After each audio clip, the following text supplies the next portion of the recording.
వాక్యం కొరకు మనం ప్రకటన గ్రంథం 21వ అధ్యాయం 2వ వచనాన్ని మూలవాక్యంగా చదువుకుందాం. ప్రకటన గ్రంథం 21:2. ఎవరైనా చదివేవారు కొంచెం మైకులో చదవండి.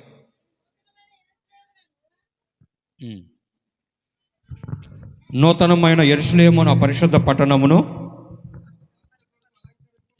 తన భర్త కొరకు అలంకరింపబడిన పెండ్లి కుమార్తె వలె సిద్ధపడి పరలోకమందున్న దేవుని యొద్ద నుండి దిగివచ్చుట చూచితిని. చాలండి. భర్త కొరకు అలంకరించబడిన పెండ్లి కుమార్తె, భర్త కొరకు అలంకరించబడిన పెండ్లి కుమార్తె అనేది మనకు అక్కడ కనబడుతుంది. అయితే మరి మన వివాహాల్లో భర్త కూడా అలంకరించబడతాడు. అలానే మరి వధువు ఇంకా ఎక్కువ సమయం, మరి వరుడు 1 గంట సేపు అలంకరిస్తే వధువుని దాదాపు 3 గంటలు 4 గంటలు అలంకరిస్తారు కదా.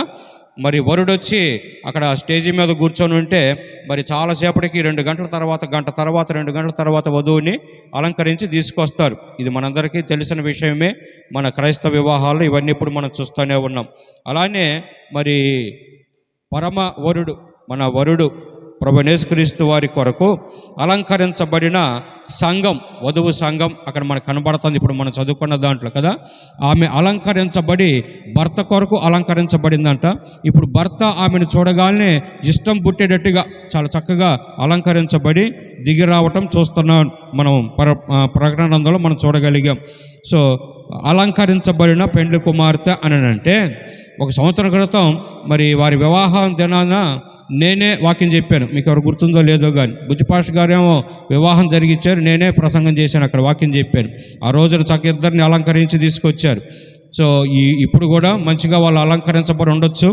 అయితే మరి వివాహ దినాన వాళ్ళిద్దరే, వరుడు వధువే అలంకరించబడతారు. కానీ ఇప్పుడు మనందరం కూడా వధువు సంఘంలో సభ్యులుగా ఉన్న మనందరం కూడా ఖచ్చితంగా అలంకరించబడాలి. మన వరుడైన యేసయ్యకి, యేసుప్రభువు వారికి మనం నచ్చే విధముగా, భర్తకు నచ్చే విధంగా మనందరం కూడా అలంకరించబడాలి. కీర్తన 96:9 పరిశుద్ధ అలంకరణలతోటి ఆయన్ని సేవించుడి అని రాయబడింది. చదవద్దులే. పరిశుద్ధాలంకరణలు అనే మాట మనం అక్కడ చూస్తాం. బైబిల్లో కొన్ని సందర్భాలు చూస్తే ఆదికాండం 24వ అధ్యాయంలో 53వ వచనంలో రిబ్కా అనే ఒక ఆమెని మరి ఇస్సాకు అనే ఒక వరుడికి వివాహ నిమిత్తం తీసుకురావటానికి వెళ్ళిన మరి ఎలియాజర్ అనేటువంటి ఆ యాజకుడు లేకుంటే సేవకుడు ఆమెను చక్కగా బంగారము, వెండి, రకరకాల నగలిచ్చి అలంకరించినట్లుగా వ్రాయబడింది. సో అక్కడ కూడా పెండ్లి కుమార్తె అలంకరించబడింది. అలానే గ్రంథంలో చూస్తే రాజుగారికి రాణిగా ఎంచబడిన మరి ఆ ఎస్తేరు అని ఆమెను కూడా హేగే అని ఒక ఆయన అలంకరించి, రాణుల్ని అలంకరించే హేగే అని ఆయన చక్కగా ఆమెను అలంకరించినట్లుగా ఎస్తేరు గ్రంథం 2వ అధ్యాయంలో వ్రాయబడింది. కాబట్టి పెండ్లి కుమార్తె యొక్క లక్షణం ఏంటంటే, చేయాల్సిన పని ఏంటంటే అలంకరించబడాలి. వివాహం కాబట్టి నేను ఈ పాయింట్ తీసుకున్నాను. సో ఇప్పుడు అలంకరించబడాలి. అయితే ఎవరు అలంకరిస్తారు అని అంటే పరిశుద్ధ అలంకరణ అన్నారు కాబట్టి పరిశుద్ధాత్మ దేవుడే మనల్ని అలంకరిస్తాడు. పరిశుద్ధాత్మ దేవుడే మనల్ని అలంకరించి చక్కగా వరుడు ఎదుట నిలబెట్టగలుగుతాడు. కాబట్టి ఈ రోజున పరిశుద్ధ అలంకరణలు అనే టాపిక్ మీద నేను 4-5 పాయింట్లు చెబుతాను మీకు. పరిశుద్ధ అలంకరణలు ఏమండి, మరి 4-5 కాదు కానీ 7 చెబుదాం అనుకుంటున్నా. ఎందుకనంటే స్త్రీలు మీ అందరూ కూడా 7 వారాల నగలు ఉంటాయి కదా, ఉన్నాయా? 7 వారాల నగలు ఉన్నాయా? వారానికి ఒక నగ పెట్టుకుంటారు కొంతమంది. మనకు ఉండవులే కానీ చీరాల పెద్ద వాళ్ళు ఉంటారు చూసారా, బాగా సంపాదించిన వాళ్ళు, వాళ్ళ బీరువాల్లో 7 వారాల నగలు ఉంటాయి. వారానికి ఒక నగ పెట్టుకుంటారనమాట. సో అలా మరి మీకు కొంచెం ఒకవేళ అలంకరణలు మీకు ఎక్కువ ఇష్టమైతే, నగలు ఇష్టమై కాబట్టి స్త్రీలకు పాపం జనరల్గా వాళ్ళకి అలంకరణ ఇష్టం. పురుషుల కన్నా కూడా స్త్రీలకు ఇష్టం కాదంటారా? పాపమే రాలేదు కదా, నిజమే కదా అది. పురుషులు గౌగానే ఎట్లా పడితే అట్లా వెళ్ళిపోతూ ఉంటారు కానీ స్త్రీలే కొంచెం అలంకరించుకుంటూ ఉంటారు. వాళ్ళకి సహజ నైజం, ఒకళ్ళని కాదు అందరూ అట్లానే ఉంటారు. అయితే మంచిదే కానీ అలా అలంకరించుకోవటం మంచిదే. అయితే ఈ రోజున పరిశుద్ధాత్మ మనల్ని ఎలా అలంకరిస్తాడు అనే పాయింట్ మీద 7 పాయింట్లు చెబుతాను. సింపుల్గానే ఒక అరగంటలో ముగించడానికి ప్రయత్నం చేస్తా. సింపుల్గానే చెబుతాను, మీరు చక్కగా ఆలకించగలిగితే, వినగలిగితే సింపుల్గానే చెబుతాను. 149వ కీర్తన 4వ వచనంలో మొదటి అలంకరణ, పరిశుద్ధాత్మ దేవుడు మనల్ని అలంకరిస్తే మొదటి అలంకరణగా 149వ కీర్తన 4వ వచనం.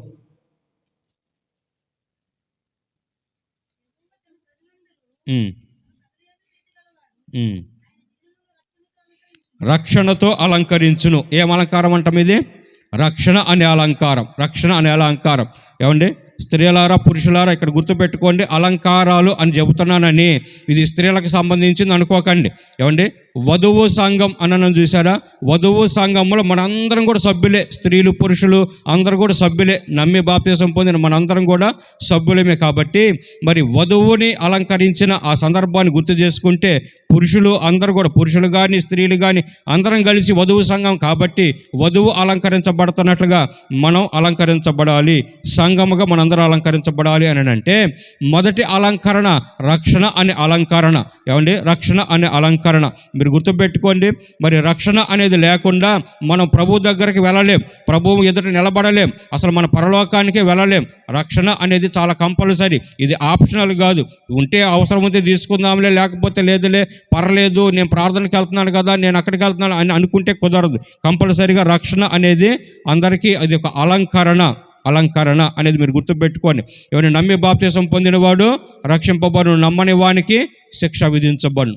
ఏంటా నమ్మి బాప్తిసం పొందటం ఎందుకు అని అంటే, రక్షణ అంటే ఏంది అని అంటే, నేను ఎప్పుడు కూడా రక్షణ గురించి చెప్పకుండా ఎక్కడ కూడా ప్రసంగం చేయను. ఎందుకని అంటే రక్షింపబడకపోతే అసలు మొదటి స్టెప్లోనే ఫెయిల్ అయిపోయాం. మొదటి అడుగే మనది ఫెయిల్ అయిపోతే ఇక పరలోకానికి వెళ్ళలేము. అసలు ఇక ప్రార్థనకు రావటం వేస్ట్. మీరు ఏం చేసినా కూడా శుద్ధ దండగా అయిపోయింది. అందుకని ముందుగా రక్షణ గురించి ఖచ్చితంగా ప్రతి ఒక్కరూ ఆలోచించండి. ఇక్కడ ఉన్న వారిలో మరి కూడికి వచ్చి ఆహ్వానించబడ్డ వాళ్ళు, నమ్మి బాప్తిసం పొంది రక్షింపబడ్డ వాళ్ళు ఎంతమంది ఉన్నారో ఏమనుకోకుండా చేతుతారా? నమ్మి బాప్తిసం పొంది రక్షింపబడ్డ వాళ్ళు. సో అక్కడక్కడ ఇంకా చేతులు ఎత్తని లేవని చేతులు కనపడతానే ఉన్నాయి కదా. సో ఈ రోజున మరి ఆలోచన చేయండి. రక్షణ అనే అలంకారంతో ఆయన అలంకరణ మనల్ని చేస్తాడు పరిశుద్ధాత్మ దేవుడు. సో మనందరం కూడా మరి ఎందుకు ఈ రక్షణ, ఏంటి ఈ రక్షణ అంటే అర్థమైంది అని అంటే, మనందరం కూడా బేసికల్గా పాపులం. మనందరం కూడా పాపులం. మన తండ్రి అయినటువంటి ఆదాము దగ్గర నుంచి, అంటే ఆదాము అవ్వ దగ్గర నుంచి ఆ పాపం మనకి క్రమక్రమంగా మన మీదకి వచ్చి మనలోకి చేరిపోయి పాపంలో పుడుతున్నాం, పాపంలోనే పెరుగుతున్నాం, పాపంలోనే చచ్చిపోయే పరిస్థితి వస్తుంది. అలా చచ్చిపోతే ఇక్కడ కన్ను మూస్తే పాపం వల్ల వచ్చే శిక్ష ఆ ఘోరమైన నరకం, నిత్య నరకాగ్ని. 163 సార్లు బైబిల్లో చాలా తీవ్రంగా వ్రాయబడ్డ నరకం. 72 సార్లు యేసుప్రభువు వారే స్వయంగా చాలా కఠినంగా ఉంటుంది, చాలా ఘోరంగా భయంకరంగా ఉంటుంది. ఏ ఒక్కరు కూడా అక్కడికి వెళ్ళకూడదు అని ఆశకి చిత్తం కలిగి ఉన్నటువంటి ఆ భయంకరమైన నరకంలోకి మనం వెళ్ళకూడదు. అలా వెళ్ళే పరిస్థితి అయితే ఉంది. అలా వెళ్ళే పరిస్థితి ఉంది. ఎందుకనంటే మనం పాపంలో పుట్టాం, పాపంలోనే పెరుగుతున్నాం, పాపంలోనే కన్ను మూస్తే. అందుకని యేసుప్రభువు వారు ఇక్కడికి ఎందుకు వచ్చాడు అని అంటే, రాజ్యాలు స్థాపించడానికో లేకపోతే ఏదో మంచిగా పరిపాలించడానికో కాదు కదా. పాపులను రక్షించడానికి క్రీస్తు యేసు ఈ లోకంలోకి వచ్చానన్నమాట నమ్మదగినది, పూర్ణాంగీకారంకు యోగ్యమై ఉన్నది. లోక 19:10 ఏమంటాడంటే, నశించిన దాన్ని వెతక రక్షించడానికే మనిషి కుమారుడు భూమి మీదకి వచ్చాడు. ఈ రెండు మాటలు మీరు దగ్గర చేసుకుంటే, పాపులు నశించిపోబోతున్నారు, పాపులు నరకాగ్నిలోకి వెళ్ళి నశించిపోబోతున్నారు. వారందరినీ రక్షించడానికి యేసుప్రభువు వారు భూమి మీదకి వచ్చాడు. ఇప్పుడు నేనేం చేయాలనంటే, నేను పాపంలో పుట్టా, పాపంలోనే పెరుగుతున్న, పాపంలో చచ్చిపోతే నేను నరకానికి వెళ్తాను, తీర్పులోకి వెళ్తాను, తీర్పు నుంచి నరకానికి వెళ్తాను. ఇప్పుడు నన్ను నా పాపాల నుంచి తప్పించగలిగిన ఆయన ఎవరు అని అంటే, నాకు కనబడుతున్నటువంటి ఏకైక దేవుడు యేసుప్రభువు వారు మాత్రమే. ఆయన మరి ఎలా నరకం నుంచి తప్పించగలడు అని అంటే, నాకు రావాల్సిన శిక్షకి మారుగా ఆయన శిక్షించబడ్డాడు.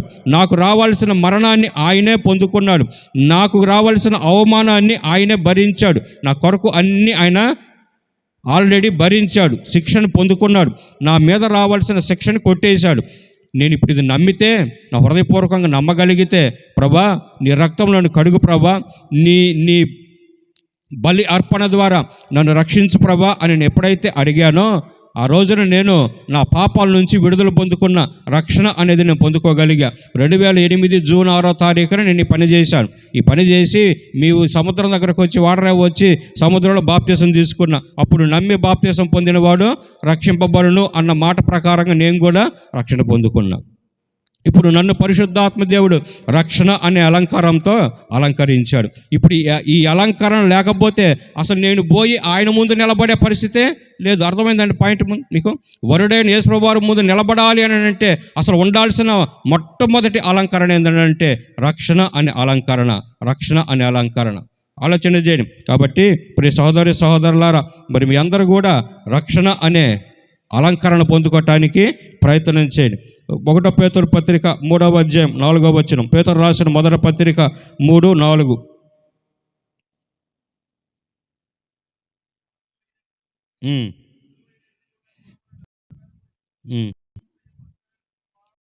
మీ హృదయ అంతరంగ స్వభావం అనేది అలంకరంగా ఉండవాలని అని అన్నాడు. రెండో పాయింట్ ఏంటంటే, రెండవ అలంకరణ ఏంటంటే అంతరంగ స్వభావం. ఏమండి? అంతరంగ స్వభావం. బయట మనం ఎన్ని అలంకరణలు చేసుకున్నా, ఏమంటే తల నుంచి అరికాలు వరకు అలంకరణలు చేసుకుంటాం కదా. ఈ తల మీద ఒక్క తెల్లంటి కనపడకుండా చక్కగా పెయింట్ వేసుకోవచ్చు, నల్ల పెయింట్. ఏమండి? ఇక ఎక్కడి నుంచి వరుసగా అన్ని అలంకరణలు చేయొచ్చు. ఈ మధ్యకాలంలో స్త్రీల కన్నా, ఇందాక నేను స్త్రీలు ఎక్కువగా అలంకరణ చేసుకుంటారు అంటున్నాను, కానీ ఈ మధ్యకాలంలో స్త్రీల కన్నా పురుషులు కూడా ఎక్కువగా అలంకరణ చేసుకుంటున్నారు. బయట వాళ్ళు, మనోళ్ళు కాదు కానీ బయట వాళ్ళు. మీరు చూస్తే వాళ్ళు అసలు ఈ చెవులకి పోగులు పెడుతున్నారు, బొట్లు పెడుతున్నారు. మగోళ్ళు, పురుషులు వాళ్ళే ఇంకా ఈ చేతులకి ఎన్ని కడియాలు వేస్తున్నారు, ఈ మెల్లో ఎన్ని దండలు వేస్తున్నారు, ఇంత బంగారపు గొలుసులు, మరి ఆ చాంతాలు లాంటి చైన్లు వేస్తున్నారు. ఇవన్నీ కూడా మరి మగోళ్ళు కూడా చేస్తున్నారు. సో మరి అంతరంగ స్వభావం ఇవన్నీ బయటికి కనబడేవే. వీటన్నింటిని బట్టి బాగా అలంకరించుకున్నాడు, భలే ఉన్నాడు, అసలు అబ్బాయి ఎంత బంగారం వేసాడు, అమ్మాయి అసలు నిలువెత్తు బంగారం మొత్తం శరీరం మీద మొత్తం ధరించిందే అని మనం అనుకుంటాం. కానీ దేవుడు వాళ్ళని చూస్తుంటే మనకు నచ్చుతారేమో కానీ దేవునికి నచ్చరంట. దేవునికి ఏమి నచ్చిద్ది? అసలు అంతరంగ స్వభావమే ఆయనకు ఒక గొప్ప అలంకరణగా కనబడతా ఉంటుంది. కాబట్టి మనం బయటికి ఎలా ఉన్నామో అనేది కాదు ప్రాముఖ్యమైన అంశం. బయటికి ఎంత మంచి డ్రెస్సులు వేసుకున్నామో అనేది కాదు. అంతరంగంలో మంచి లక్షణం కలిగి ఉండాలి, మంచి ఆలోచన కలిగి ఉండాలి. ఎప్పుడు కూడా హృదయాంతరంగాన్ని చూసే దేవుడు ఆయన. చాలా సూటిగా మన హృదయాలకు చూస్తూ ఉంటాడు. ఎప్పుడు కూడా యథార్థతను కోరుకునే దేవుడు ఆయన కదా. అంతరంగ స్వభావం. బయట సౌందర్యం వ్యర్థం అని అన్నాడు కదా. సౌందర్యం వ్యర్థమో అందమో మోసకరం అని అన్నాడు. ఏ సౌందర్యం అని అంటే బయటికి కనబడే సౌందర్యం. ఎందుకని ఈ సౌందర్యం ఎంతసేపు ఉంటుంది? మంచి అందగాడు అనుకుందాం, ఎంతకాలం ఉంటుంది ఆ సౌందర్యం? 50 ఏళ్ళు దాటినాక ఎట్లా ఉంటుంది పరిస్థితి? ఆ జుట్టు తెల్లబడిపోయి, మొఖాలు మడతలు పడిపోయి ఎట్లా ఉంటాడు? నడవలేక వంగిపోయి ఇంకొక 60 ఏళ్ళు వస్తే. కాబట్టి కాలక్రమేణా ఈ అందం అనేది ఖచ్చితంగా మోసకరంగా, ముందు 20 ఏళ్ళప్పుడు మంచిగా ఉన్న వ్యక్తి మెల్లిమెల్లిగా ఏమవుతూ ఉంటాడు? అన్నీ కూడా ముడతలు పడిపోయి అందాన్ని కోల్పోతూ ఉంటాడు. కాబట్టి అందము మోసకరం అని ఎందుకన్నాడంటే, ఈ బాహ్య సౌందర్యం మనల్ని విడిచిపెట్టి వెళ్ళిపోయేది కదా, ఉండదు అది. కానీ అంతరంగిక సౌందర్యం అనేది దేవుని దృష్టికి అలంకరణగా కనబడుతుంది. కాబట్టి ప్రియ సహోదరి సహోదరులారా, రక్షణ పొందుకున్న మీ అందరిలో ఖచ్చితంగా జరిగే మార్పు ఏంది అని అంటే, అంతరంగం పరిశుద్ధపరచబడుతూ ఉంటుంది. ఒకవేళ అంతరంగం పరిశుద్ధపరచబడకుండా మనం ఉన్నట్లయితే పొందుకున్న రక్షణలోనే కొంచెం తేడా ఉందని అర్థం. మీరు సరైన రక్షణ పొందుకుంటే ఖచ్చితంగా లోపల మనస్సు అంతా కూడా మారుతూ ఉంటుంది. అంటే అర్థం ఏంటి? మునుపు మరి కోపం ఉంటే ఇప్పుడు ఆ కోపం స్థానంలో ప్రేమ వచ్చేసిద్ది. మునుపు నీకు ద్వేషం ఉంటే దాన్ని ఆ స్థానంలో ఇతరులకి సహాయపడాలనే మనసు వచ్చిద్ది. మునుపు ఇతరుల దగ్గర నుంచి లాక్కోవాలనిపిస్తే ఇప్పుడు ఇతరులకి ఇచ్చేద్దామని మనసు వస్తుంది. ఇదివరకు మందిరం అంటే తలకాయ తిప్పుకొని లేదని, ఇప్పుడు మందిరాన్ని ఎప్పుడెప్పుడు మందిరంలోకి ఎప్పుడు వెళ్దామా అనే మనసు వస్తుంది. ఇలాంటి అంతరంగిక మార్పు మీలో జరగకపోతే ఏమండి, అలంకరణ లేని వాళ్ళని కనబడతాం. అలంకరణ సరిగ్గా లేకపోతే పెళ్ళి ఆగిపోయింది కదా. పెళ్ళి లేట్ అయిపోయింది, పెళ్ళి ఆగిపోయే ప్రమాదం కూడా ఉంది. కాబట్టి వరుడు చూస్తూ ఉండగా వరుడైన యేసుప్రభువు వారికి నచ్చే విధంగా పరిశుద్ధాత్మ దేవుడు మనల్ని అంతరంగిక స్వభావాన్ని మారుస్తూ ఉంటే మీరేం చేయాలి? ఆత్మ చెప్పు మాట చెవి గలవాడు వినుగాక అన్నాడు యేసుప్రభువు వారు కదా. అలా పరిశుద్ధాత్మ దేవుడు చెప్పే మాట వింటూ చక్కగా అంతరంగాన్ని మార్చుకుంటూ ఉండాలి. అప్పటికప్పుడు మీరు అంతరంగాన్ని మార్చుకోవటానికే మరి దేవుడు వాక్యం ఇచ్చాడు, పాస్టర్ గారుని ఇచ్చారు, ఇలాంటి కూడికలు ఏర్పాటు చేస్తూ ఉంటాడు.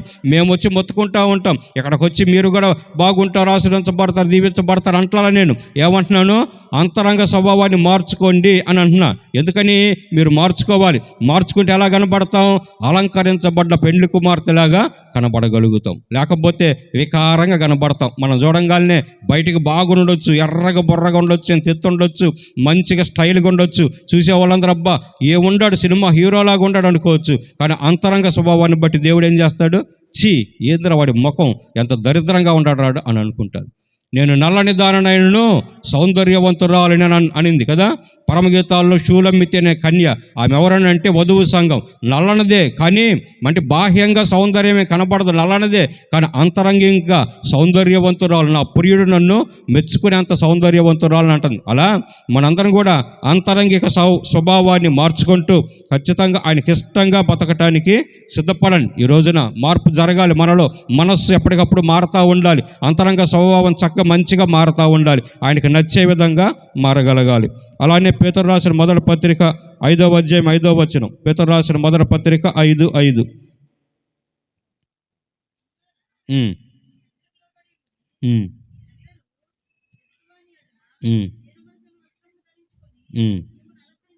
మిమ్మల్ని అలంకరించుకోండి. దేంతో అంట? దీన మనస్సు అనే అలంకరణ. ఏముండాలి మనకి? మూడవ అలంకరణ ఏంటంటే పరిశుద్ధాత్మ దేవుడు చేసే మూడవ అలంకరణ దీన మనస్సు అనే అలంకరణ. మొదటి అలంకరణ రక్షణ అనే అలంకరణ, రెండవది నీ అంతరంగిక స్వభావాన్ని మార్చే అలంకరణ, మూడవది దీన మనస్సు. క్రైస్తవులారా, మనం ఎప్పుడైతే యేసుప్రభువుని నమ్ముకున్నామో, యేసుప్రభువు ఎలాంటి ఆయన దీనుడు, సాత్వికుడు కదా. ఆయన స్వరం ఎక్కడగా ఆయన కేకలు వేయుడు, వీధుల్లో కేకలు వేయుడు. ఆయన చాలా దీనుడు, సాత్వికుడు. ఆయన మరి తనను తాను తగ్గించుకొని రిక్తునిగా, దాసునిగా ఇక్కడికి వచ్చాడు. మరి ఆకాశ మహాకాశాలు పట్టజాలని దేవుడు ఆయన. ఆకాశము నా సింహాసనము, భూమి నా పాదపీఠం అన్న ఆయన మరి అటన్నింటిని తగ్గించుకొని ఒక దాసునిగా భూమి మీదకి దిగొస్తే, మరి ఆయన ఆ శరీరధారిగా ఉన్న ఆ దినాల్లో, పరిచర్య చేసే దినాల్లో గురువుగారి స్థానంలో ఉండి మరి శిష్యుల పాదాలు గడిగాడు కదా.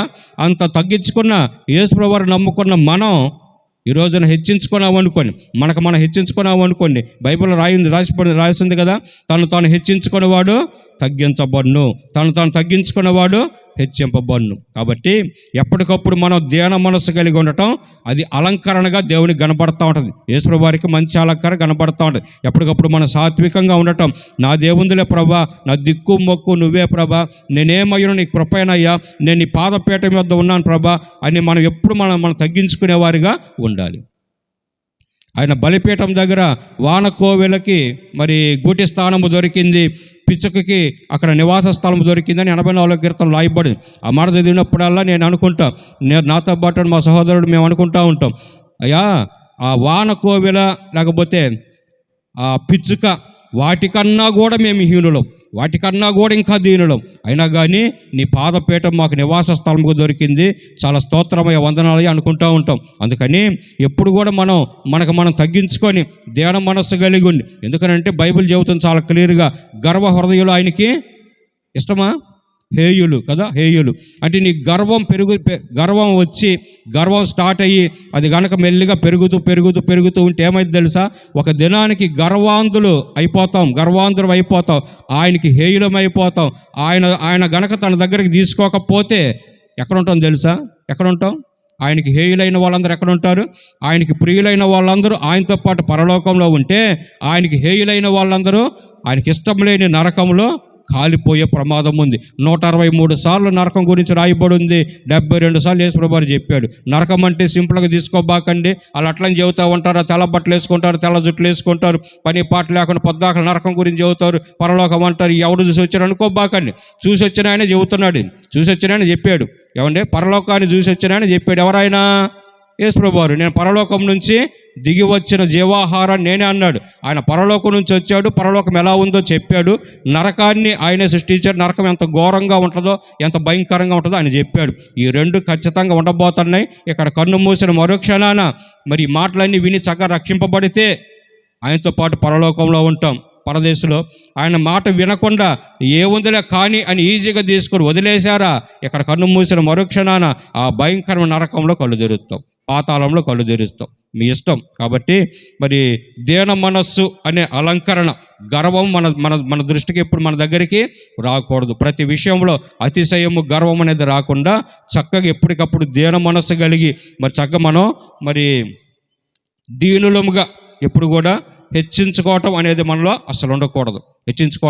మనలో అసలు ఉండకూడదు. ఒక మందిరానికి ఒక ఆయన వెళ్తే పాపం ఆయన చాలా దీనుడు, అంటే పేదవాడు, తెలియక ముందుకెళ్ళి ఫ్రంట్ ఉండే ఆ చైర్లో కూర్చున్నాడు అంట. చైర్లో కూర్చుంటే మరి కొద్దిసేపటికి మా ఆరాధన మొదలు పెట్టే టయానికి ఒక ఆయన సూటు బూట్ వేసుకొచ్చాడు. ఒక ఆయన వచ్చి ఇట్లా చూసి ఆయన సీరియస్గా లే అన్నాడు. లే అని పోయి అక్కడ కూర్చో, ఇది నా సీటు అని అన్నాడు చర్చిలో.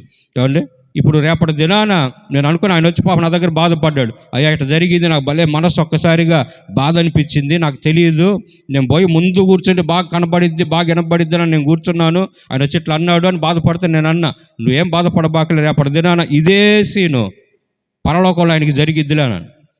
ఆయన నీ సీట్లో ఆయన వచ్చి కూర్చుంటాడు, ఆయన లేపి దేవుడు వెనక పంపిస్తాడు, నువ్వేం బాధపడబాకు, తను తాను తగ్గించుకునేవాడు హెచ్చింపబడును, తను తాను హెచ్చించుకున్నాడు. ఇక్కడ రేపటి దినాన తగ్గించబడతాడు, ఏం పర్లేదులేని ఆయనకి పాపం ఆయన చదువులేని ఆయన కొంచెం ధైర్యం చెప్పి వాక్యం చెప్పి ధైర్యం చెప్పామన్నమాట. సో ఆలోచన చేయండి, ఈ రోజున మరి క్రైస్తవ్యంలోనే అట్లా తయారైపోతున్నారు. ఏమంటే కొంచెం ఏదన్నా అంత తెలిసినా అంత ఏదైనా చేసినా ఇక మమ్మల్ని మించిన వాళ్ళు లేరనే దాంట్లోకి వెళ్ళిపోతున్నారు.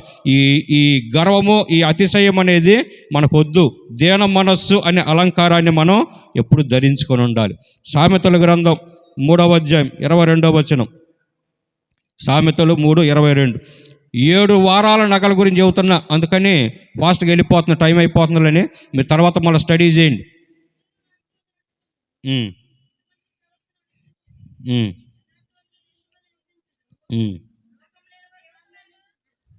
సామెతలు 3:22 చదవండి, అది చదవండి. భాస్కర్ ఇంకో సౌండ్ పెంచు, ఉందిగా నీ వాల్యూమ్ బాగానే ఉందిగా. ఏంటంటే అది పైన ఉంది చూడండి, 21వ వచనం చూడండి. నా కుమారుడా, లెస్సయైన జ్ఞానమును వివేచనను భద్రము చేసుకొనుము, అవి నీకు జీవముగాను నీ మెడకు అలంకారముగాను ఉండును అని అన్నాడు. కాబట్టి జ్ఞానము వివేచన అనేవి అలంకారాలు. జ్ఞానము వివేచన అనేవి అలంకారాలు. గుర్తుపెట్టుకొని మనందరం కూడా, క్రైస్తవులందరూ కూడా యుక్తి కలిగి ఉండాలి, సమయోచితమైన జ్ఞానం కలిగి ఉండాలి, మంచి గుణవతి అయిన భార్యలాగా మీరు ఉండాలి. ఏమండి, గుణవతి అయిన భార్య దొరుకుట అరుదు, అటిది ముత్యము కన్నా విలువైంది అన్నాడు కదా. కాబట్టి మిమ్మల్ని దేంతో పోల్చాడు? గుణవతి జ్ఞానం కలిగిన భార్యని దేవుడు దేంతో పోల్చాడు? ఏమండి, ముత్యము కన్నా విలువైంది అన్నాడు కదా. ముత్యము కన్నా విలువైంది. అట్టి జ్ఞానం మనం కలిగి ఉండాలి. ఏమండి, అర్థం చేసుకొని క్రైస్తవులారా, మరి బైబిల్లో మీరు గమనిస్తే మోషే గురించి రాయబడింది, అతడు సకల విద్యలు, ఐగుప్తు సకల విద్యల్లో ప్రావీణుడు అని రాయబడింది. అపోల్లో అని ఒక యవనస్తుడి గురించి అపోస్తలుల కార్యం 18వ అధ్యాయం రాయబడింది, అతడు ధర్మశాస్త్రం ముందు ప్రావీణ్యత గలవాడు అని రాయబడింది. అపోస్తలుల గురించి రాయబడింది, ఆయన ధర్మశాస్త్రములో ప్రావీణ్యత గలవాడు. ఇలా ఎంతోమంది మరి మంచిగా చదువుకొని ప్రావీణులైన వాళ్ళు బైబిల్లో కనబడుతున్నారు. క్రైస్తవులు ఖచ్చితంగా జ్ఞానం కలిగి ఉండాలి. జ్ఞానము, వివేచన, వివేకము ఇవన్నీ కూడా క్రైస్తవులు కలిగి ఉండాలి. ఎందుకనంటే ఈ లోకమంతా కూడా చాలా భయంకరంగా ఉంది. ఈ లోకంలో మనం జీవించేటప్పుడు మంచి జ్ఞానం కలిగి ఉండాలి. అయితే మంచి జ్ఞానము అని అంటే మరి ఏదో బాగా చదువుకొని ఐన్స్టీన్ జ్ఞానం అంతా అనేం కాదు, కానీ మినిమం చదువుకొని చక్కగా మీ కుటుంబాన్ని కట్టుకోగలిగే జ్ఞానం, మీరు చక్కగా మంచిగా ప్రవర్తించగలిగే జ్ఞానం, నలుగురిలో ఎలా మాట్లాడాలో అలాంటి సమయోచితమైన జ్ఞానం. ఏమండి, నలుగురిలో ఎలా ప్రవర్తించాలి, మీ కుటుంబంలో చక్కగా బడ్జెటింగ్ ఎలా వేసుకోవాలో ఆ సమయోచితమైన జ్ఞానం, దేనికి ఎంత ఖర్చు పెట్టాలి, ఏది అనవసరమైంది, ఏది వ్యర్థమైంది, ఏది అవసరమైంది, ఇవన్నీ మరి చక్కగా చూసుకోగలిగిన ఆ గుణం, ఆ జ్ఞానం మీకు ఎలా ఉంటుందంట? మెడకి అలంకారంగా ఉందంట. మెడకి అలంకారంగా ఉండాలి. మెడలో మీరు ఎన్ని నగలేసుకున్నా ప్రభువారి దృష్టికి అవన్నీ కనబడవు. కానీ ఇలాంటి సమయోచితమైన జ్ఞానం కలిగి మీరు కుటుంబాన్ని చక్కగా కట్టుకుంటున్నారు, చూసారా? ఎందుకనంటే పేతురు భక్తుడు అంటాడు, 1 పేతురు పత్రిక 3:4 అనుకుంటా, జ్ఞానము కలిగి కాపురం చేయమని అన్నాడు కదా. జ్ఞానము కలిగి కాపురం చేయి. కాబట్టి మీ ఇంట్లో మీరు చక్కగా ఇంటిని కట్టుకుంటా ఉంటారే జ్ఞానం కలిగి. ఈ జ్ఞానాన్ని దేవుడు రేపటి దినాన వరుడైన ప్రభువారు చూస్తాడు. నీ మెడకి మంచి నెక్లెస్ ధరించావు నా ప్రియురాల, నువ్వు చాలా అందంగా ఉన్నావు అని అంటాడు. ఏంటా నెక్లెస్ అని అంటే, ఏంటా నెక్లెస్? జ్ఞానము వివేచన అనే అలంకరణ. దేనికంటది రాయబడింది కదా, సామెతలు 3:22 ఎక్కడుంది అది? మెడకి అలంకారంగా అంట. కాబట్టి అటు జ్ఞానము వివేచన మనందరం కూడా కలిగి ఉండాలి. ఏదో మనందరం బాగా చదువుకోవాలి ఖచ్చితంగా. క్రైస్తవ యవనస్తులారా, ఇక్కడ ఎవరైనా యవనస్తులు ఉన్నట్లయితే చక్కగా మీకు టైం ఉన్నప్పుడు, మీరు మంచిగా యవన కాలం ఉన్నప్పుడు 10th క్లాస్, ఇంటర్మీడియట్, చక్కగా డిగ్రీ ఏదైనా చదివితే మంచిగా చదవండి. జ్ఞానం కావాలి మనకి. ఈ లోకంలో ఉన్నప్పుడు జ్ఞానం కావాలి. ఈ లోకంలో మనందరూ అసలు బుద్ధి, జ్ఞాన, సర్వ సంపదలు ఎక్కడున్నాయి? ప్రభువారిలో అవన్నీ ఉంటే ఆయన నమ్ముకొని మనం జ్ఞానం లేని వాళ్ళకి ఎందుకు ఉండాలి? అర్థమైందండి పాయింట్. చాలామంది బుద్ధి జ్ఞానం కొరకు ఒక దేవతని, ఆ బుద్ధి కొరకు ఇంకో దేవతని, డబ్బు కొరకు ఇంకో దేవతని అంటే కాదు. బుద్ధి జ్ఞాన సర్వసంపదలన్నీ కూడా ఆయనలోనే ఉన్నాయి కదా. ఇప్పుడు ఆయన్ని మనం నమ్ముకున్నాం, ఆయన మనం నమ్మాం, ఆయన మన ప్రియుడు, మన వరుడు, మన భర్త అనుకున్నప్పుడు మనం కూడా జ్ఞానవంతులంగా ఉండాలి. కాబట్టి బాగా మీకు ఈ జ్ఞానం ఎలా వస్తుంది అని అంటే, బయట పుస్తకాలు చదివితే ఎంత జ్ఞానం వచ్చింది, బైబిల్ చదివితే ఎంత జ్ఞానం వచ్చింది. అందుకని బైబిల్ చదవండి. ఏమండి, బైబిల్ చదవండి. చదువు వచ్చిన ప్రతి ఒక్కరు కూడా ఈ రోజు నుంచి చెబుతున్నా, మీరు గుర్తుపెట్టుకొని మీ పాస్టర్ గారిని అడుగుతూ ఉంటా, మీరు కూడా అడుగుతూ ఉండండి, నెలకు ఒకసారి అడుగుతూ ఉండండి. ఆదికాండం నుంచి మొదలుపెట్టి ప్రకటన వరకు పూర్తి చేయండి. ముందు పూర్తి చేస్తూ ఉండండి. రెగ్యులర్గా రోజుకి 2 అధ్యాయాలు 3 అధ్యాయాలు మీకున్న సమయాన్ని బట్టి 5 అధ్యాయాలు చదివితే తొందరగా పూర్తి చేస్తారు.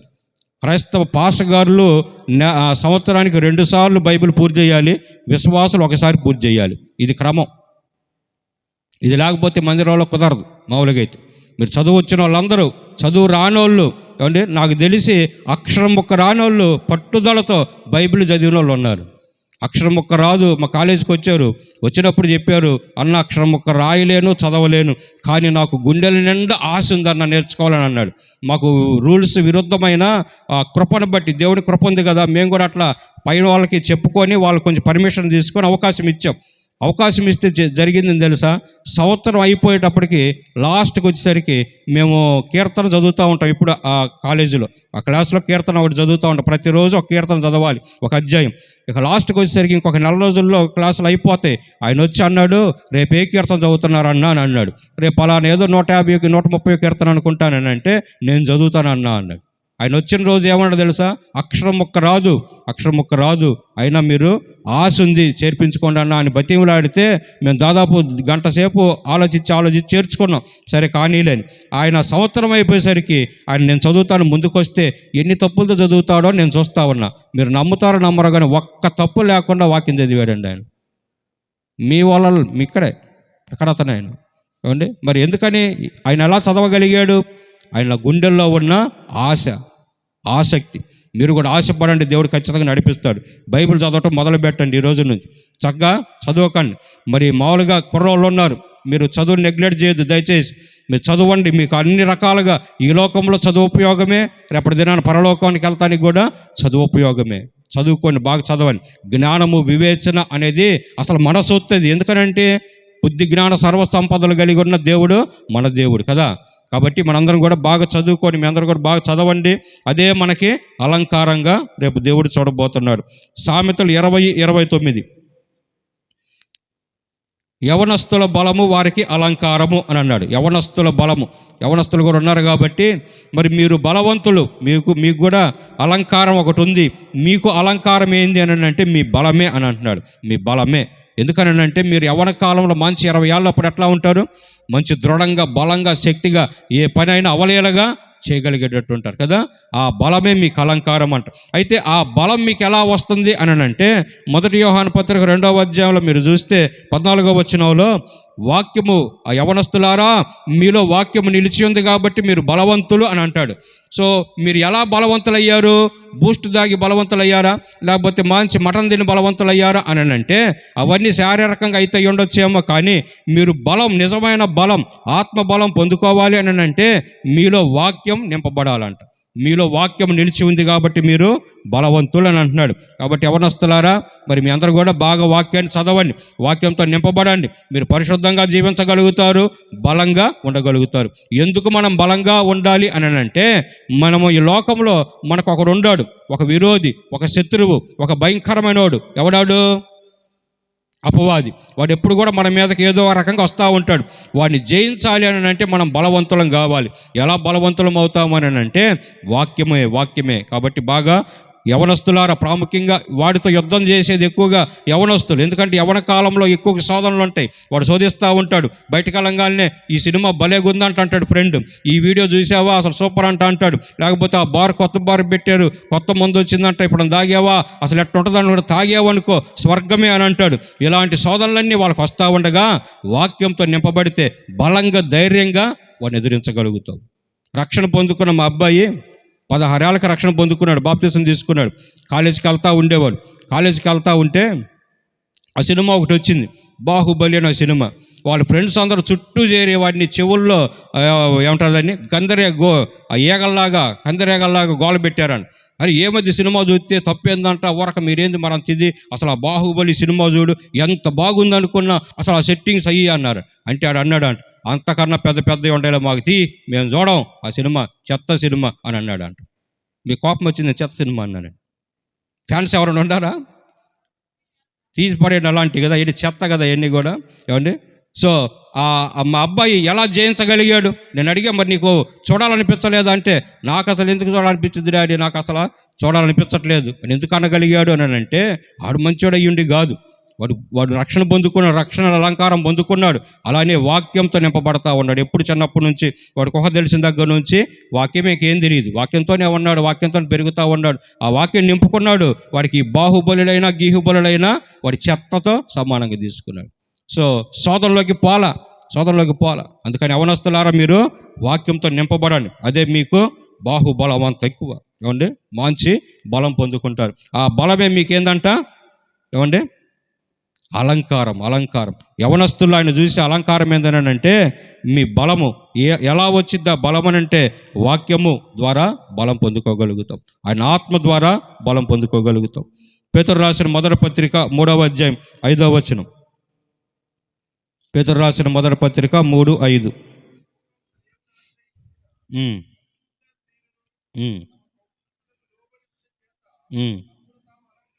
ఇక్కడ వాళ్ళు తమను తాము అలంకరించుకున్నారంటే ఎలా?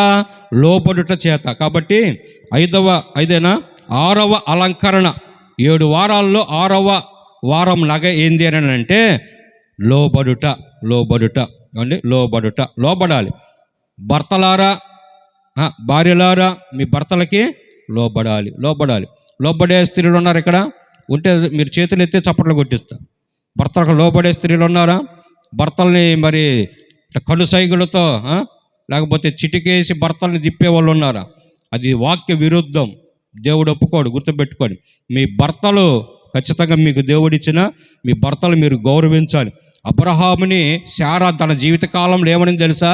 నా యజమానుడు అని పిలిచింది. నా యజమానుడు అని. ఏం పిలుస్తున్నారు? మీ భర్తల్ని పేరు పెట్టి పిలుస్తున్నారా? ఇంకా నయ్యం, లేకపోతే ఇంకేమన్నా పక్కన ఇంకేమైనా గలుపుతున్నారా? జాగ్రత్త, దేవుడు చూస్తూ ఉన్నాడు, ఊరుకోడు. మీ భర్తలకు మీరు లోబడాలి. అలానే కొన్ని విషయాల్లో భర్తలు కూడా భార్యల్ని ప్రేమిస్తూ, భార్య చెప్పింది కూడా మంచిగా ఉంటే ఖచ్చితంగా దానికి లోబడటం మంచిదే. ఇలా ఇద్దరు కలిసి కుటుంబాన్ని జ్ఞానం కలిగి కుటుంబాన్ని కట్టుకోవాలి. అప్పుడే చక్కగా ఆయన ఎదుట మనం అలంకరించబడ్డ పెళ్లి కుమార్తెగా కనబడతాం. కాబట్టి లోబడండి. అలానే బిడలారా, చిన్నబిడలారా, మీ తల్లిదండ్రులు ముసలోళ్ళు, ముతకోళ్ళు, వాళ్ళకేం తెలుసు అనుకోబాకండి. వారి మాటలకు లోబడండి. వాళ్ళు ఏం చేసినా ఈ లోకంలో నిస్వార్థంగా మీ మంచిని కోరుకునే వాళ్ళు ఇద్దరు ఉన్నారు. ఎవరు వాళ్ళు అని అంటే, ఒకళ్ళు మీ తల్లిదండ్రులు, రెండో వాళ్ళు దేవుడు కదా. కాబట్టి మీ తల్లిదండ్రుల మాటకి లోబడండి.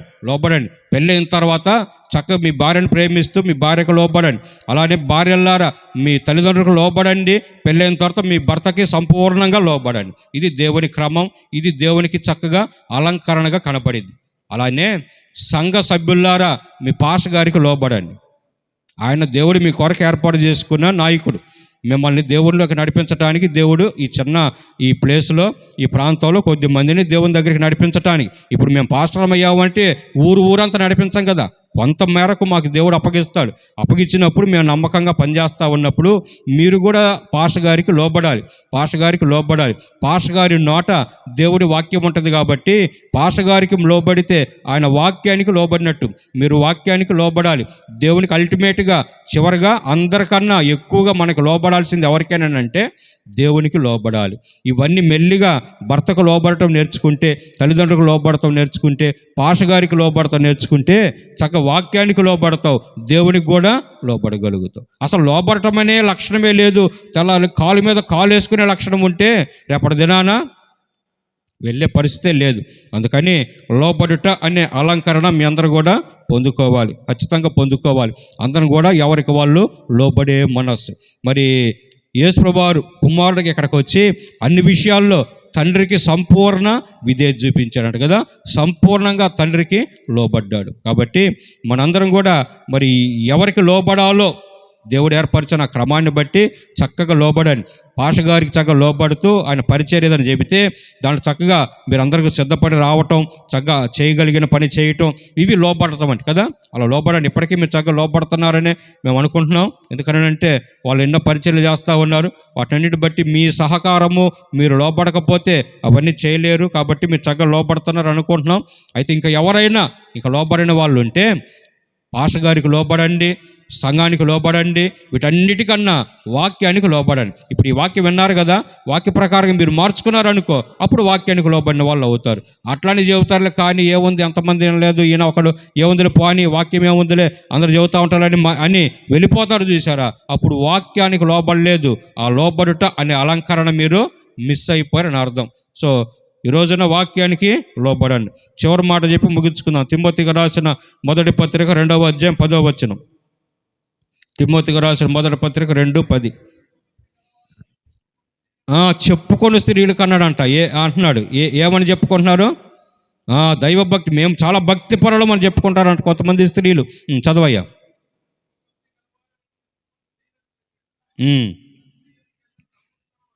సత్క్రియల చేత అలంకరించబడాలి. సత్క్రియలు అంటే ఏంటంటే మంచి పనులు. మంచి పనులు. క్రైస్తవులు ఎప్పుడు కూడా మంచి పనులు చేయాలి.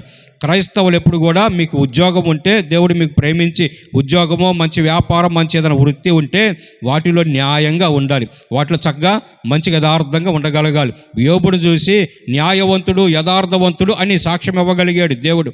మరి మిమ్మల్ని చూసి, మనల్ని చూసి అలా న్యాయవంతులు, అతను ఉద్యోగంలో అసలు టైం టు టైం వెళ్తాడు, అసలు ₹1 లంచం తీసుకోడు, న్యాయంగా ఉంటాడు, నీతిగా ఉంటాడు అనే ఆ మాట ఆ సాక్ష్యం మన మీద రావాలి.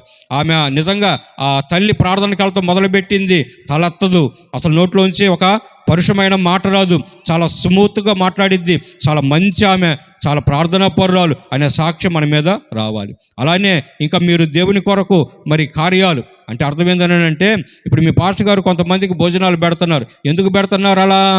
సత్క్రియ అంటే అదే. ఒక తబిత అని ఒక ఆమె ఉంది, తెలుసు కదా మీకు బైబిల్లో. ఆమె చాలా పేదరాలు, డబ్బులు ఏమీ లేవు.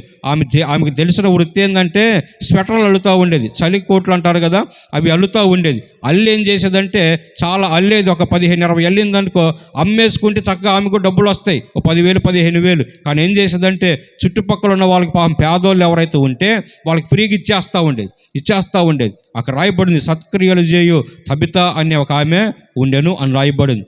సో ఆమెకు ఒక ప్రమాదం జరిగింది, అపాయం వచ్చింది, చనిపోయింది. ఆ ఊరిలో ఉన్న వాళ్ళందరూ ఏం చేశారు?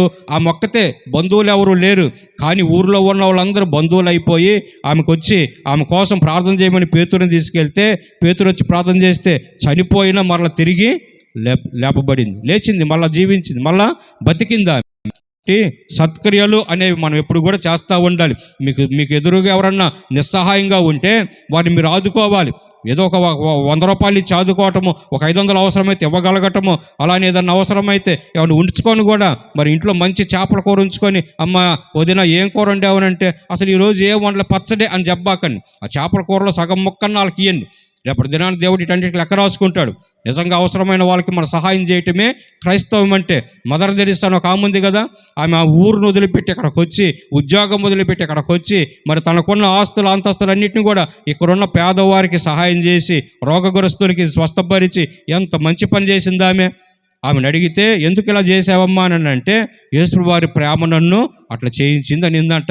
మరి నిజంగా మీరు భక్తి కలిగిన స్త్రీలైతే, మీరు నిజంగా యేసుప్రభువుని ప్రేమించే వాళ్ళైతే ఖచ్చితంగా ఇతరులకు ఏం చేస్తాం? మనం సహాయం చేయాలి. చేస్తున్నారు మీ అందరూ? మీ సంఘం ద్వారా మరి కొంతమందికి భోజనాలు పెడుతున్నాం పేదవారికి అని చెప్తాను విని చాలా సంతోషించాను. ఆ సందర్భంలో ఒక మాట అన్నాను, 100 మంది వచ్చే సంఘాల్లో చేయలేని పనిని మీరు చేస్తున్నారు, చాలా గ్రేట్ అండి కృపారావు గారు అన్నాను లేదా? సో ఇదంతా మీ సహకారం వల్ల జరుగుతుంది అనుకుంటున్నాను. మీరు అలా సహకరిస్తున్నారు. సత్క్రియలు అనే మంచి అలంకరణ మీరు చక్కగా పొందుకోగలిగారు. కాబట్టి రేపటి దినాన వీటన్నిటికి కూడా మీరు ఒకవేళ ఇక్కడ ఇచ్చి నాకు నష్టపోతాను అనుకోబాకండి. మీరు ఇచ్చిన ప్రతి దానికి డబల్ రేపటి దినాన్ని మీకు ఆయన ఇవ్వబోతున్నాడు. మీరు అవన్నీ చూడబోతున్నారు. 7 వారాల నగలు చెప్పాను, 7 అలంకరణలు. మరి పెండ్లి కుమార్తె అలంకరించబడ్డట్టుగా సంఘ వధువుగా మనందరం బడాలి అనే క్రమంలో 7 అలంకరణలు చెబుతారు. ఎవరన్నా రాసుకున్న వాళ్ళు? రక్షణ అనే అలంకరణ, అంతరంగ స్వభావము అనే అలంకరణ, దీన మనస్సు అనే అలంకరణ, జ్ఞానము వివేచన అనే అలంకరణ, యవనస్తుల బలమే వారికి అలంకరణ, 6వది లోబడుట అనే అలంకరణ, సత్క్రియలు అనే అలంకరణ. ఈ 7 అలంకరణలు మనందరం కూడా ధరించాలి. ఇవన్నీ ధరించాలి అని అంటే ఒక పాయింట్. ఆ పాయింట్ చెప్పి నేను ముగిస్తాను. ఇందాక చెప్పాను చూసారా, ఫస్ట్లో గుర్తు చేశాను చూసారా, ఎలియాజరు రెబ్కా అనే ఆమెను తీసుకురావటానికి వెళ్ళి చాలా దూరం వెళ్ళాడు ఊరికి. అక్కడికి వెళ్ళి మా యజమానుడు అబ్రహాం కుమారుడు ఇస్సాకు చాలా బాగుంటాడు, మంచోడు, నువ్వు చక్కగా అని చెప్పి, ఫోటోలు ఏమి లేవు కదా ఆ రోజుల్లో, చెప్పి నువ్వు రామ్మ, నువ్వు వస్తే తీసుకెళ్తాను అని అంటే, ఆ చుట్టాలు వాళ్ళ అమ్మ నాన్నోళ్ళు వాళ్ళ అక్క తమ్ముళ్ళు ఏమన్నారని అంటే, మళ్ళీ వెళ్ళిపోతే మళ్ళీ రాదు కదా, కొన్ని రోజులు ఇక్కడ ఉండొచ్చిద్దిలే అని అంటారు. అంటే ఎలియాజర్ ఏమంటాడు తెలుసా, కాదమ్మా మళ్ళీ నేను వెళ్తాం రావటం ఇవన్నీ కుదరదు, ఆ అమ్మాయిని అడగండి, పంపించేసేయండి, నేను తీసుకెళ్ళిపోతానని అంటే, వాళ్ళందరూ కలిసి రెబ్కాను అడుగుతారు, అమ్మ నీ ఇష్టం, నువ్వు వెళ్తావా ఉంటావా అని అంటే, ఆమె ఏమని తెలుసా, నేను ఎలియాజర్తో వెళ్ళిపోతా అనింది. ఎలియాజరు పరిశుద్ధాత్మ దేవుడి గుర్తు. ఏమండి, రెబ్కా మనందరికీ గుర్తు, సంఘంగా మనందరికి గుర్తు. ఇస్సాకు మరి పరమ ఇస్సాకు యేసుప్రభువు వారి గుర్తు అయితే, పరిశుద్ధాత్మ దేవుడు వచ్చి మిమ్మల్ని సిద్ధపడండి అని మీకు చెబుతా ఉంటే మీరేం చేయాలి? వాళ్ళ మాట వీళ్ళ మాట వినకూడదు. ఎవరి మాట వినాలి? పరిశుద్ధాత్మ దేవుడి మాటే వినాలి. అది అక్కడ పాఠం. అర్థమవుతుందండి? ఆమె ఏమనింది? ఎలియాజరు చెప్పినట్లుగానే ఆయనతో పాటు నేను వెళ్ళిపోతా అని అలా అప్పుడే బయలుదేరి ఆయనతో పాటు వచ్చేసింది. నీ నిర్ణయం అంటూ ఉండకూడదు. పరిశుద్ధాత్మ దేవునికి మీరు సరెండర్ అయిపోండి, అప్పగించుకోండి. ఖచ్చితంగా ఆయనే అలంకరిస్తాడు. ఈ 7 అలంకరణలు ఆయనే మనకి అలంకరించగలడు. ఇంకొక పెళ్లి కూడా మీకు గుర్తు చేశాను. మరి ఎవరు? ఎస్తేరు. 127 మంది యవనరాలను తీసుకొచ్చి హేగే అని ఆయన వారిని దాదాపు 6 నెలల పాటు, సంవత్సరం పాటు వాళ్ళని అలంకరించాడు. వాళ్ళు అలంకరించిన తర్వాత రాజుగారు 127 సంస్థానాలకి రాజుగారు, ఆయన పెద్ద రాజుగారు, ప్రపంచ రాజు, ఆయన దగ్గరికి తీసుకెళ్తే అక్కడ ఏం జరగాలని అంటే, ఈయన హేగే అని ఆయన అలంకరించిన తర్వాత రాజుగారి ముందుకు తీసుకెళ్లే టైంలో హేగే ఒక మాట అడుగుతాడు. ఏమంటారనంటే, ప్రతి యవనస్తున్న ఆ స్త్రీని, మరి నేను అలంకరించి సరిపోతాయా, ఇంకా నీకేమైనా ఎక్స్ట్రాగా కావాలా, ఇంకేదైనా అలంకరణ కావాలా అని అంటే, 126 మంది మళ్ళా వాళ్ళకి ఇష్టమైన ఇంకొంచెం ఆ పూలు పెట్టు, ఇంకొంచెం ఈ నగలయ్యి, ఇంకొంచెం ఈ గోపరసం పోయి అని అడిగిన వాళ్ళు ఉంటే, ఎస్తేరు అనిందంట ఒక మాట. ఏమని తెలుసా? నీ నిర్ణయమే నా నిర్ణయం, నువ్వు నిర్ణయించింది తప్ప నాకు ఇంకేమీ వద్దు హేగే, అయ్యా నీ ఇష్టమే అనిందంట. ఇక్కడ కూడా హేగే మనల్ని సిద్ధపరిచే పరిశుద్ధాత్మ దేవుడి గుర్తయితే, మనం చేయాల్సిన పని ఏంటంటే, పరిశుద్ధాత్మదేవా నీ చిత్తమే నా చిత్తం, నీ నిర్ణయమే నా నిర్ణయం, నువ్వే చేస్తే నేను అది చేయించుకుంటా, నువ్వు అలంకరిస్తే నేను అలంకరించబడతా, నువ్వేం చెబితే అదే చేస్తా అని ఆత్మ చెప్పు మాట చక్కగా వింటా సిద్ధపడితే 7 వారాల నగలు మనం కూడా ధరించిన వాళ్ళం అవుతాం. అర్థమైందండి పాయింట్? ముగించుకుందాం, ఇక వెళ్ళిపోదాం. ఇది క్రమంగా జరగాలి కాబట్టి జరుగుతూ ఉన్నాయి అనుకుంటా, కానీ వాక్యం విందామన్న ఆ ఉత్సాహకత ఈ రోజున క్రైస్తవ్యంలో తగ్గిపోతా ఉంది. అందుకని ఇది దాదాపు గంట సేపు చెప్పాల్సిన మెసేజ్ని ఒక అరగంటలో కుదించేశాను. సరే, ఏదేమైనప్పుడు సమయం సందర్భం కాదు కాబట్టి నేనే కొంచెం లేటుగా వచ్చాను. దాన్ని బట్టి కూడా మరి సమయాన్ని తగ్గించుకోవాల్సి వచ్చింది. సరే, పర్లేదు. అయినప్పటికీ మొత్తానికి మీకు పాయింట్ అర్థమైంది అనుకుంటున్నాను కదా. పెళ్లి సందర్భంలో జరిగేది ఏంటి? వధువుని అలంకరించటం. ఇక్కడ ఎవరు అలంకరిస్తున్నారు? పరిశుద్ధాత్మ దేవుడు మనం అలంకరిస్తూ ఉంటే, ఎవరికిలాగా? ఎలియాజర్కలాగా, హేగేకలాగా అలంకరిస్తుంటే, రెబ్కా ఆయన ఇష్టమే నా ఇష్టం అన్నట్లుగా, ఎస్తేరు హేగే నీ ఇష్టమే, నీ నిర్ణయమే నా నిర్ణయం అన్నట్లుగా, మనం కూడా పరిశుద్ధాత్మదేవా నీ చిత్తమే నా చిత్తం, నీ ఇష్టమే నా ఇష్టం, నువ్వు ఏది చెబితే అదే చేస్తా అని మీరు గనక ఆయనకు లోబడిపోతే 7 వారాల అలంకరణలతోటి మిమ్మల్ని మనందరినీ కూడా అలంకరిస్తాడు. ఇప్పుడు చెప్పుకున్న 7 అలంకరణలు ఆయనే అలంకరిస్తాడు. అప్పుడు పెండ్లి కుమారుడు చూడగానే ఎట్లా ఉంటుంది? ఆయనకి ఇష్టపడతాడు, నచ్చుతాం, కూర్చో నా పక్కన కూర్చో అని రేపటి దినాన పరలోకంలో ఆయన సింహాసనం మీద మనల్ని పక్కనే కూర్చోబెట్టుకు ఆ విశ్వాంతరాల్ని పరిపాలించే అద్భుతమైన ఆ దేవాదేవుని పక్కన మనం కూర్చోబోతున్నాం. అర్థమవుతుందండి? కాబట్టి మరి రక్షణ పొందుకొని తర్వాత మెల్లిమెల్లిగా వీటన్నిటిలో ఒక్కొక్క అలంకరణ మీరు పొందుకుంటారని ఆశపడుతూ ముగిస్తున్నాం. చిన్న ప్రార్థన చేస్తాను, తర్వాత మరి పాష గారికి మైక్ ఇస్తాను. సకలాశీర్వాద కానుభూతులైన దేవ, సర్వోన్నతుడ, సర్వశక్తిమంతుడ, జీవాధిపతి అయ్యని బంగారు పాదాలకు కోట్లాదిగా స్తుతులు స్తోత్రాలు కృతజ్ఞత చెల్లించుకుంటే రాత్రికాల సమయంలో తండ్రి నాయన మరి గరికిన తండ్రి శాంసన్ ప్రభా మేరీ అయ్యా వారి వివాహ దినోత్సవాన్ని ప్రభా మీరు పురస్కరించుకొని ఏర్పాటు చేసిన అయ్యా మరి ఈ కృతజ్ఞత కోరికలో ప్రభా తండ్రి మరి వధువు అలంకరణ గురించి మీరు మాకు గుర్తు చేశారు దేవా, మీకు వందనాలు తండ్రి. మరి మేము కూడా అలా అలంకరించబడాలని మీరు ఇష్టపడుతూ ఉన్నారు. పరిశుద్ధాత్మ దేవుడు మమ్మల్ని హేగేలాగా ఎలియాజర్లాగా అలంకరిస్తూ ఉండగా మేము తండ్రి మరి కంప్లీట్గా పరిశుద్ధాత్మ దేవుని మాట వింటూ అయ్యా మరి మీకు లోబడుతూ నాయన మరి 7 అలంకరణలు పొందుకోవటానికి సహాయం చేయండి. మీకు నచ్చే విధంగా మమ్మల్ని మీరు తీర్చిదిద్దామని ప్రార్థిస్తూ ఉన్నాం. ఇక నాయన మరి చేరువచ్చిన ప్రతి ఒక్కరిని కూడా మీరు దీవించండి. వాక్యాన్ని అర్థం చేసుకొని వాక్య ప్రకారంగా అలంకరించబడటానికి మీ కృపణ చూపించండి. అతి త్వరలో మీరు మేఘారూరై అతి త్వరలో రాబోతూ ఉన్నారు తండ్రి. మరి మమ్మల్ని అందరినీ తీసుకువెళ్ళబోతూ ఉన్నారు. సిద్ధపడే మనస్సు మాకు అనుగ్రహించండి. సిద్ధపడి అలంకరించబడి మిమ్మల్ని ఎదుర్కొనే వాళ్ళగా ఉండటానికి సహాయం చేయండి. ప్రాముఖ్యంగా మరి తండ్రి శాంసన్ మేరీని ప్రత్యేకంగా మీరు దీవించి ఆశీర్వదించి బలపరచండి. ఇంకా ఎన్నో అయ్యా మరి ఇలాంటి నూతన తండ్రి మరి అయ్యా సంవత్సరాలు వారు జరుపుకోవటానికి ఆనందంగా సంతోషంగా వైవాహిక జీవితంలో గడపటానికి మీరు సహాయం చేయండి. మెండైన ఆశీర్వాదాలు వారికి అనుగ్రహించండి తండ్రి. మరి ఇక్కడ చేయని ప్రతి ఒక్కరిని మరి నాయన సంఘాన్ని మరి అన్నింటిని కూడా మీరు ఆశీర్వదించి దీవించి బలపరచండి. రేపు ఆరాధన కొరకు మమ్మల్ని సిద్ధపరచండి. మీకు వందనాలు స్తోత్రాలు చెల్లించుకుంటూ కొద్ది మనం ప్రవేశపేట వేడుకొని ప్రార్థిస్తున్నాం తండ్రి. ఆమెన్.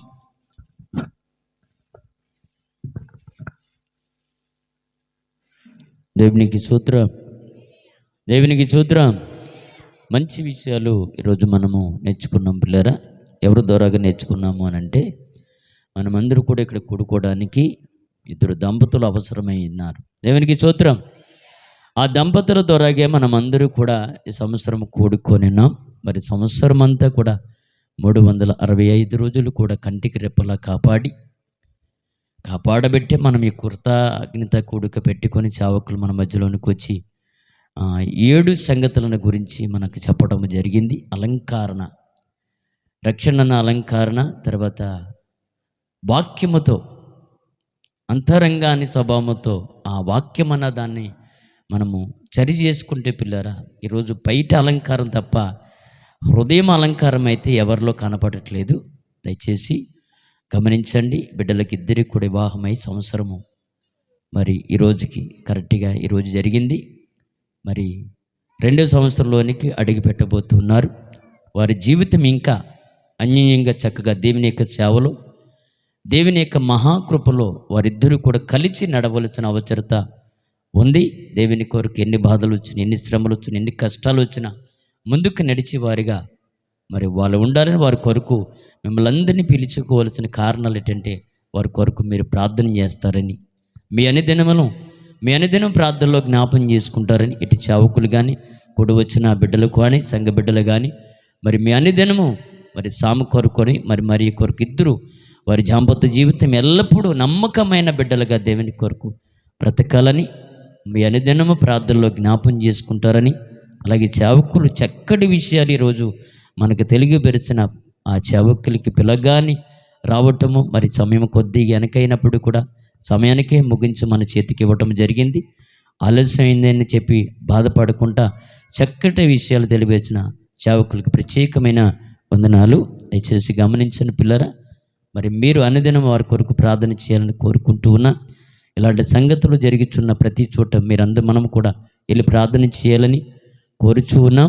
మరి మీరు వచ్చిన వారికి కూడా మంచి ఇందు కూడా ఏర్పరచబడింది. సమయం కొద్దిగా అంటే 9 అవుతుంది. దయచేసి గమనించండి. అంటే 8:51 అవుతుంది. వచ్చిన వారు చక్కగా భోంచేసి వెళ్ళాలని చివరి ప్రార్థన చేసుకొని మరి ఈ కార్యక్రమాన్ని ముగించుకుందాం.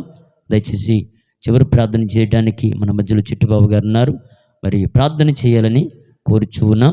ప్రార్థన చేసిన తర్వాత మన మధ్యలో ఉన్న అయ్యగారు ఆశీర్వాదంతో ఈ కూడిక ముగించబడుతుంది. దయచేసి వచ్చిన వారు ఎవరు వెళ్ళొద్దు. చిన్న ఎందు చేసి ఉన్నా చక్కగా బుధించవలసిందిగా ప్రభు పెట్ట కోరుచు ఉన్నాం. ప్రార్థన అయిన అనంతరం అయ్యగారి కూడా మనకి ఆశీర్వాదంతో ముగించుకుందాం. హలో ప్రార్థన చేసుకుందామండి. సర్వోన్నతుడ, సర్వశక్తి కలిగిన మా దేవ, ఇంతవరకు నాయన మమ్మల్ని అందరినీ కూడా బలపరిచి స్థిరపరిచి నాయన చక్కని విషయాలతో నాయన మమ్మల్ని అందరినీ కూడా చక్కగా ముందుకు నడిపించారు. అందుని బట్టి నీకు వందనము స్తోత్రము నాయన. కనతన నాయన ఇప్పుడు నీ కుమారుడు చెప్పిన నాయన అనేకమైన సంగతులు నాయన, అవి ఆత్మీయమైన సంగతులు కనుక నాయన చాలామందికి నాయన అర్థం కాకపోవచ్చు నాయన. కనతన నాయన ప్రతి ఒక్కరూ కూడా నాయన నాయన విధానంలోనికి వచ్చే భాగ్యం వాడి ధన్యతను దయచేయండి నాయన. కనతన నాయన ప్రతి ఒక్కరూ కూడా సిద్ధపాటు అనే లక్షణాలు కలిగి ఉండే భాగ్యం వాడి ధన్యతను కూడా దయచేయమని అడుగుచున్నాను. అదేవిధంగా నాయన కనతన నాయన ఎప్పుడూ నాయన ఏదో రావాలి, ఏదో మాకు జరగాలి అనే నాయన సభలే తప్ప నాయన ఆత్మను బలపరచాలి, అనేక మందిని నువ్వు ఉన్న లోకానికి నాయన పంపించాలి, లేకపోతే నాయన రప్పించాలి అనే ఆలోచనతోనైనా సభలో చాలా వరకు జరగట్లేదు నాయన. నీ కుమారుడైనా అందరిని కూడా బలపరిచి చక్కని విషయాలు అందించాడు. అందరూ కూడా నాయన ఆ విషయాలను అందుకొని నాయన వాటి అనుసారంగా నాయన బ్రతుకులు మార్చుకునే భాగ్యం వాడి ధన్యతను దయచేయండి. అదేవిధంగా నాయన సంస్థను బట్టి ప్రార్థిస్తున్నాను నాయన. నీ కుమారుడు నాయన కుమార్తె మేరుని బట్టి కూడా ప్రార్థిస్తున్నాం. వారు నాయన ఎల్లప్పుడూ నాయన చక్కగా నాయన నీ యందు నాయన భయము భక్తి కలిగి చక్కగా ఉండే భాగ్యం వాడి ధన్యతను దయచేయండి. సావి యందు నాయన తన తండ్రి యందు నాయన చక్కగా నాయన విధేయత కలిగి నాయన చక్కగా ముందుకు సాగే భాగ్యం వాడి ధన్యతను దయచేయమని అడుగుచున్నాను. ఎల్లప్పుడూ నాయన ఎన్ని శ్రమలైనను ఇబ్బందులైనను ఓర్చుకొని నాయన సేవా భారము కలిగి నాయన ముందుకు సాగే భాగ్యం వాడి ధన్యతను దయచేయండి. అనేక మంది నాయన ఎన్నో విధాలుగా ఉంటున్నప్పటికీ నాయన న్యాయమైన సేవకుడు వలెనైన నమ్మకమైన సేవకుడు వలెనైన ముందుకు సాగే భాగ్యం వాడి ధన్యతను దయచేయండి. సత్యమైన మాటలు నాయన నేర్చుకుంటూ సత్యమైన మాటలు బోధిస్తూ నాయన చక్కగా ముందుకు సాగే భాగ్యం వాడి ధన్యతను దయచేయండి. ఇంటున్న మాటలనైనా ఇన్న మాటలనైనా ప్రతి ఒక్కరు హృదయం అనే పలకమైన దాసుకొని రాసుకొని నాయన లోపల దాచుకునే భాగ్యం వాడి ధన్యతను దయచేయండి. ఈనాడున్న క్రైస్తవులందరూ కూడా చాలామంది కనతని ఈ చెవిని వింటూ ఆ చెవిని మాటలు విడిచిపెడుతున్నారు. అలాంటి వారు కాకుండా హృదయం అనే పలక మీద రాసుకునే భాగ్యం ప్రతి ఒక్కరికి దయచేయమని కృపలో ఆదరించమని. అదేవిధంగా మరొకసారి అయ్యా నీ కుమారుడైనా చక్కని విషయాలు ప్రతి ఒక్కరికి అందించాడు. ఆ విషయాలు ప్రతి ఒక్కరు కూడా బదలపరుచుకునే భాగ్యం వాడి ధన్యతను ప్రతి ఒక్కరికి దయచేయమని. అన్ని విషయాలు మీరే సహాయం చేసి నీ కృపలోనైనా ఇంకా జరగవలసిన కార్యక్రమం అంతా కూడా ఇంకా చక్కగా జరిగించమని నీ కృపలో ఆదరించి మీరే సహాయం చేయమని ప్రార్థన చేస్తున్నామని వేడుకొని ప్రార్థిస్తున్నాము తండ్రి. ఆమేన్. తండ్రి కుమార పరిశుద్ధాత్మ త్రియేక దేవుని కృప చేరువచ్చిన మనందరికీ, ప్రాముఖ్యంగా శాంసన్ మేరీ వాళ్ళకు కూడా సదాకాలం తోడై ఉండి సకలాశరణలోకి నడిపించునుగాక. ఆమేన్.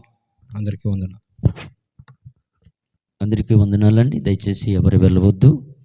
ఇంతటితో ఈ కూడిక ముగించబడి ఉంది. కొద్దిగా అటు ఇట్లు అన్న భోంచేసి